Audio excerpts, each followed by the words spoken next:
Inilah dua tersangka yang merupakan ayah dan anak yang ditangkap tim Polsek SU1 atas laporan Gusti yang dibacok oleh kedua tersangka di kawasan Jakabaring. Dalam pemeriksaan kedua tersangka yang berinisial AB dan SR, warga belakang kantor Kejari Palembang, terungkap awalnya tersangka SR terlibat perang mulut dengan korban Gusti, lalu terlibat adu jotos dengan korban. Setelah itu tersangka SR pun pulang lalu mengambil pedang dan mengejar korban Gusti hingga dibacok di tangan.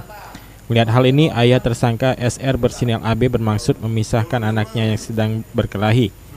Melihat tersangka AB jika anaknya sudah dibacok oleh pemilik warung berinisial MR, ia pun ikut terlibat perkelahian. Aku tidak melo, aku nih bangun tidur. Dibangun gini, Pak. Tidak yang bangun ke anak itu.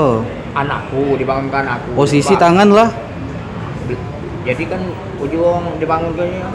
Pak soalnya nyawa Pak udah, soalnya nyawa. Datang rumahku dari belakang. Soalnya nyawa lagi sepi di rumah aku nih kan. Nah, juga nyawa lah, kaget pala. Itu. Dari penangkapan kedua tersangka ini, menurut Wakapolsek SU1 AKP Nasarudin, penganiayaan dikarenakan sudah ada unsur dendam. Setelah kita menerima laporan bahwa ada warga dikeroyok, yang kita laporan kita lidik, tapi ketemu kepada pelaku kita dapatkan di kawasan Jakabaring. Itu pelaku sendiri itu anak beranak tuh ya? Iya.